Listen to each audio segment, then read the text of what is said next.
আজকের recipe pancake. প্যানকেকটি দেখতে যেমন সুন্দর, খেতে অনেক ভালো লাগে। ছোট কিংবা বড় সবাই পছন্দ করে এই প্যানকেকটি।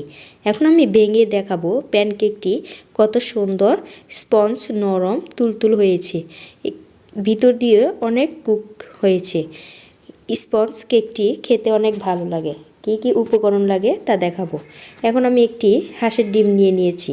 আপনারা চাইলে মুরগির ডিমও নিতে পারেন। ডিমটা ফেটে নিব, তারপর অল্প অল্প করে চিনি দিব। ধৈর্য সহকারে এই কাজটি করতে হবে। আর একবার এই প্যানকেকটি খেলে বারবারই খেতে মনে চাবে। এখন আমি চিনি দিয়ে দিলাম।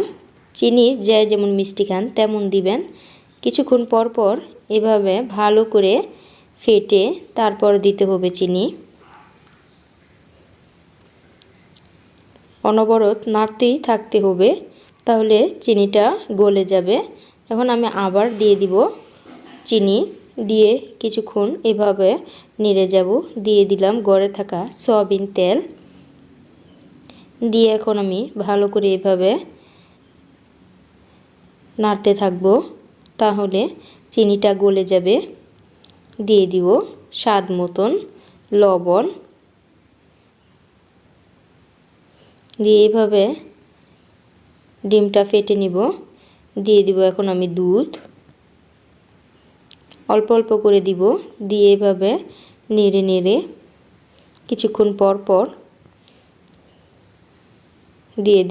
দিয়ে দিয়েছি আমি। এখন আমি দিয়ে দিব ময়দা। আপনারা আটা দিয়েও করতে পারেন, ময়দা না থাকলে অল্প অল্প দিয়ে এইভাবে দিয়ে দিব আমি 1 চামচ বেকিং পাউডার। দিয়ে এভাবে অনবরত নাড়তেই থাকবো। একটা ব্যাটার তৈরি করে নিব এভাবে নেড়ে চেড়ে। এখন আমি আবার দিয়ে দিব ময়দাগুলো। ব্যাটারটা যে পর্যন্ত না হবে এভাবে দিয়ে নাড়তেই থাকবো। এরকমভাবে হবে ব্যাটারটা, না পাতলা না ঘন। আমি একটি চামচ দিয়ে দেখাই দিব এরকম হবে ব্যাটারটা। এখন আমি একটি প্যান বসাই দিলাম। প্যানটা হাই হিটে গরম করা যাবে না, আবার লো হিটেও রাখতে হবে না, মাঝারি আছে। আমি এখন একটি টিস্যুর মধ্যে তেল দিয়ে একটু প্যানটা মুছে নিলাম। এখন আমি দিয়ে দিব 1 চামচ ব্যাটার।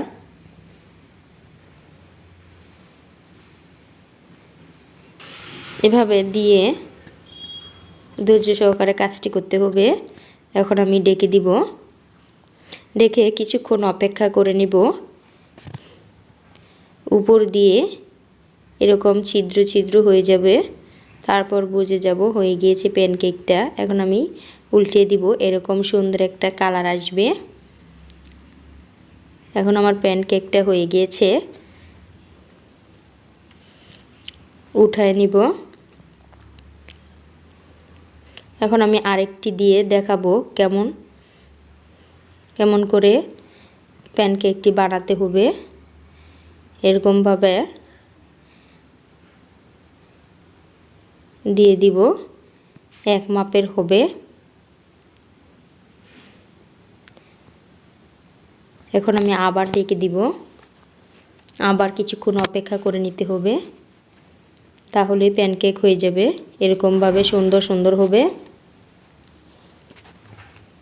এখন আমি আবার উল্টে দিব।